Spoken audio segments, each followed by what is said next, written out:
Business Spotlight, brought to you by Cross Rhythms and Baba Baboon. I'm Sonya and this is Business Spotlight in partnership with Cross Rhythms City Radio and Baba Baboon. This week we're turning our attentions to the High Street and the city centre in Hanley, and joining me in the studio is Richard Buxton, CEO of Stoke-on-Trent City Centre Bid. Hello Richard. Hello Sonya, how are you? I'm good, how are you? Yeah, pretty good, thank you. Good. Now Richard, I've just mentioned you're the CEO of Stoke-on-Trent City Centre Bid. Can you just explain what is a bid?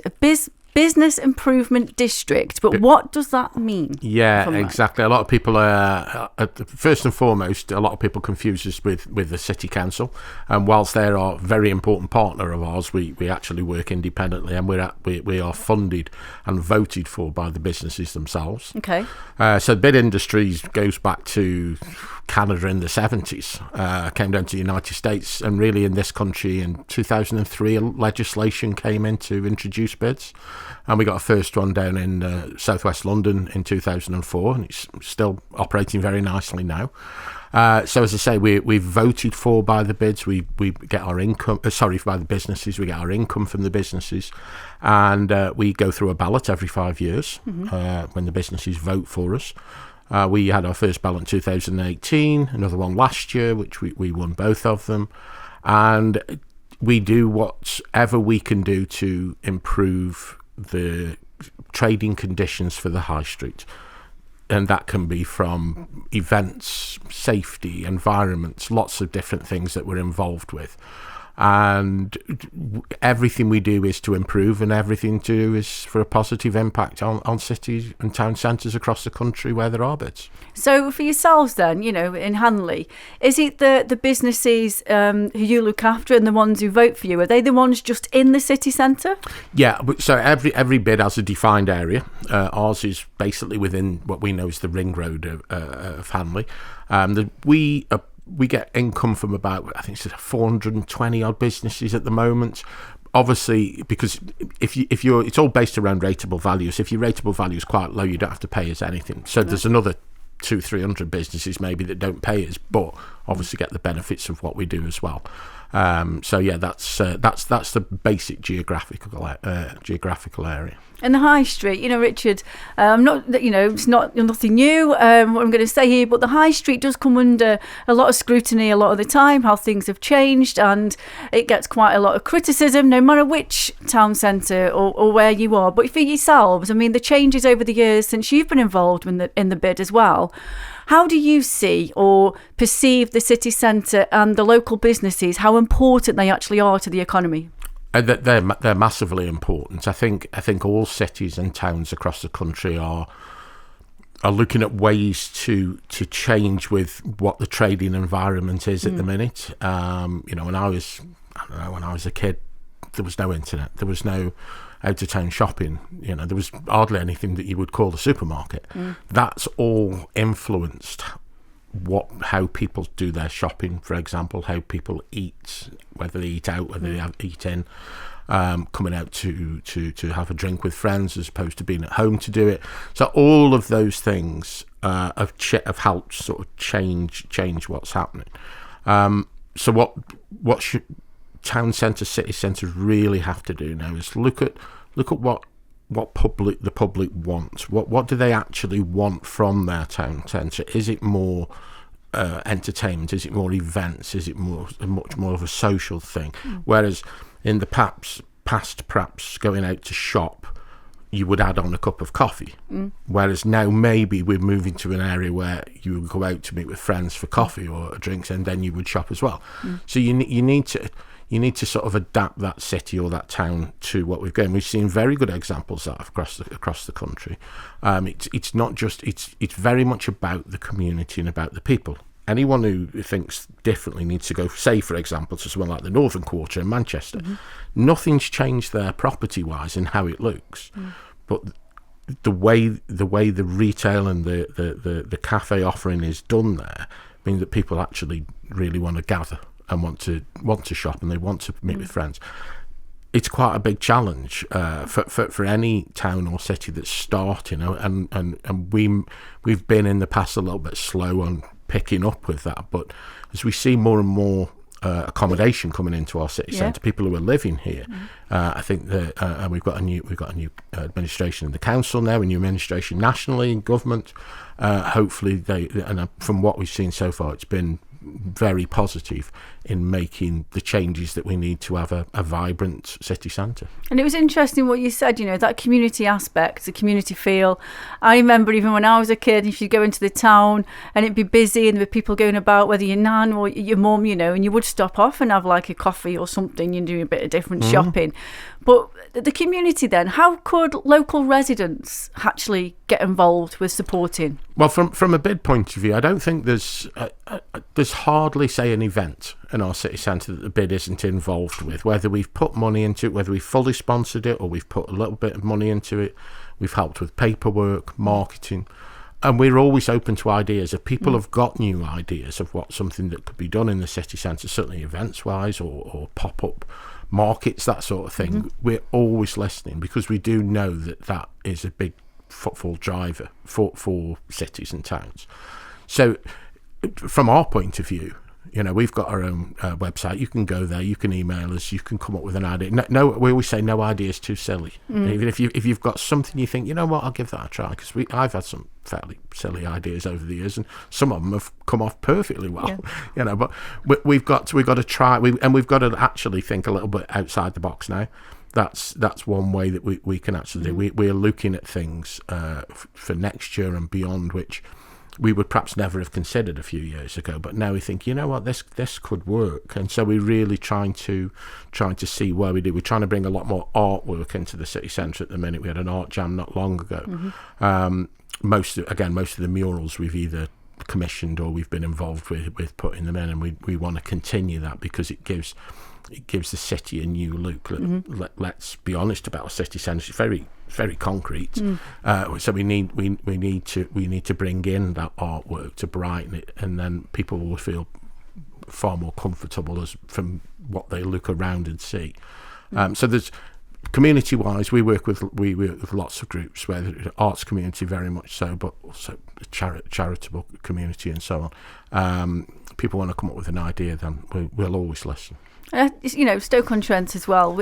I believe we've got lots of creatives here, in and around the area and around Hanley. Like you've mentioned, they're artists, but also musicians as well. And like you say, it's a different way of doing things, but bringing people into the town centre. And I know from what you've said there as well, the bid do get involved in a lot of events in Hanley. But in going forward, how vital are these again to bringing more and more people, whether it's local people or even attracting, visitors? It is very, very important, because we have to give the public other reasons to come into the city centre other than just to shop, because there's lots of options out there for shopping. We know that. But we want them to come and see that we are still here. We do have our businesses. You can go and shop. You can buy your clothes here, your books, your CD. CDs. How old am I now? That sort of thing. You're getting your vinyls back though. Your vinyl's back. Yeah. And music, as you say, we put sponsorship into various music events of all different sort of genres as well. And a big thing for us that we're thinking about, cities, councils thinking about, groups are thinking about, is what comes next year, because next year's the centenary. Yes. And that is really a chance. If we're going to showcase our city centre and the other towns, that's the opportunity. And if we can't lose that opportunity, because literally not getting one for another 100 years, sorry. Yeah. So it's a big chance, and there's some really creative people thinking about what to do at the moment, and some plans that are coming through with sound and look brilliant, and we're involved in that, from whether it be from a sponsorship, financial, but also creative and organisational side as well.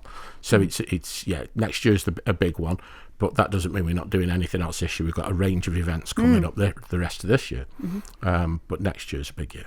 So next year as well, again, the businesses, you support in the city centre, are you consulting with them? Are they getting involved as well in different ways? I know you might not be able to share much now, but how are they getting involved? Yeah, we've had group meetings where we've invited people to those meetings, not just from the creative side, but as you say, from the business side of what's in our city centre, to see what their ideas, what they would like to see. Because of of where we are as a bid because of our last vote, which was very positive, shall we say. We know a lot of where we're aiming was in our business plan, so they know where we're going anyway. But yeah, when it comes down to more specific, say, calendar dates and what is this the right event for our city centre, we speak to the business. I've got a great board of directors as well who give great advice, and some really sort of influential people in the city centre. We've built good relationships with the city council, with the police and with community groups, and we speak to everyone, because I might think as I said earlier about silly ideas, I might think I've got a good idea, but then it might, someone who's more sensible perhaps than me will go, well, I don't know if it's going to work like that, but it could work like this. So, but we're always open to listen to what people say. It's that collaboration, though, isn't it? Yeah, the more absolutely. ears and eyes you've got on something you can share, then the different ways it can evolve. Exactly, and that's what we're all about. So, looking to the future, and if there is anybody out there who even still might be a little bit sceptical about, on the high street, the town centre, etc., but would really love to have a business actually right in the heart of Hanley City Centre, what would you say to them in going forward, and how would they even go about it? If it's a business such as say whether it be retail or cafes, we have come and have a look at what we do. Come in, at the weekends, come in the week, so you've got a spread of views of what's there. Landlords at the moment are very amenable to chatting to people. It's a time when they want to fill the properties, as are the city council. If you want to start on a very small scale, look at, for example, the indoor market. We're starting to bring that back. It's slow, but we're getting there. And if it's more in the whether it be in creative or in office space, it's almost the same thing. We are the city centre. You can speak to people. You can speak to us. We can point most people in the right direction. Speak to the Chamber of Commerce. They've got great advice there, great resources there. We're working with them in Staffordshire University at the moment on trying to get keep our graduates in the city centre, or in the city generally. Brilliant. And bring young people who are young entrepreneurs.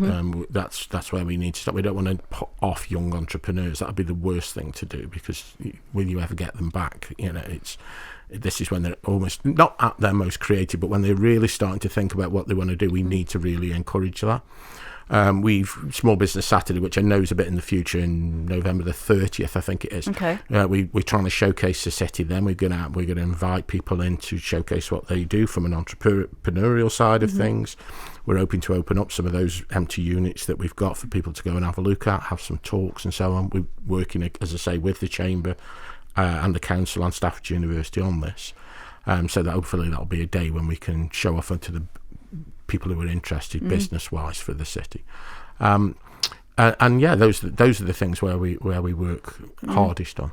Yeah. So just asking you about that, actually, Richard, about the entrepreneurial side and having that day on the 30th of November, towards the end of November. How, again, would somebody go about that? Is it still in the early stages, or can they get in touch now? It's in its quite early stages now, but we've got a meeting, I believe, this week on Friday, where I know there's quite a lot of documentation and things that are going to go out, and people will be able to keep up with what's happening there. It's one of the challenges, certainly for us, and I guess for all the other partners involved in this, is we almost take things one. We've got a couple of event, in a couple of weeks, then we've got a week event the week after, then we try and keep. We're only a smallish team, but we will give people plenty of time to see what we're doing, see if it's something of interest to them, not just locally but around the county and beyond, who would be interested in the city centre and interested in what we do. And that information will be out there pretty quickly. And I think, just touching on something you said there as well about even keeping graduates, within the area, I'm all a believer of that, Richard. Totally am, 100 million %. And I do believe with all the investment that's been coming into the city and is still coming into the city, and like you say, the different ways of looking at doing business, the different ways of bringing creatives even together, entrepreneurs together, and championing that talent, I'm all for that, and I think it's vital. And I also think, tell me if I'm wrong or if you agree, it is very good as well for the local economy. I mean, you've only got to look at the different size of businesses we've got now in Stoke-on-Trent who actually do base themselves here, like the likes of Overclockers, just down the road. It's a huge company, and who they bring into the area. There could be somebody out there, another entrepreneur who could even come up with some sort of business like that. Yeah, I think you're absolutely right. I think sometimes we sell ourselves short on shouting about it. If I had a magic wand in order, I'd love to see bids in our other towns. I think we do. I think we do good work. I think we've got a good team. So because I think that would be a big help in moving everything forward. I want to see what I've spoken. I want to see a vibrant city centre, a city centre where people want to come, and when they've done the shopping, they want something else. They've got something else to do as well, and those things are not as difficult as we think if the will's there. We've had discussions about how certain areas of our city centre look and what we could actually do with them for not massive amounts of money. We are in a lot of discussions about that now. So if we could make those changes, if we could make, say, for example, our indoor market, which I say I come from that market background, I would really want it to thrive, but and speak to the powers that be that markets are about. That's a big community space there. Let's look at it and let's really make it into that community space. Let's look at some of our empty buildings, whether it be Debenhams or the old Wilco's, for example, or BHS as it was, British Home Stores there, and say, okay, are those big retail companies coming back? And if we don't think they are, what are we going to do with this space? Because we can really create something great here if we want. Others have done that. I've seen it done in Bristol. I've seen it done in London. I've seen it done in Manchester. Just because it's Stoke doesn't mean we can't do it. In fact, it means we can do it because we've got just as many creatives as those places. We just need to speak about them a bit. Brilliant. And let them go. Let them do it. Exactly. Let them do it. Let the reins go. Exactly. Richard, thank you so much for joining me here. That's Richard Buxton, CEO of Stoke-on-Trent City Centre Bed, on Business Spotlight with me, Sonya Farrell, in partnership with Cross Rhythm City Radio and Baba Baboon. Business Spotlight, shining a light on our local business community. Brought to you by Cross Rhythms and Baba Baboon.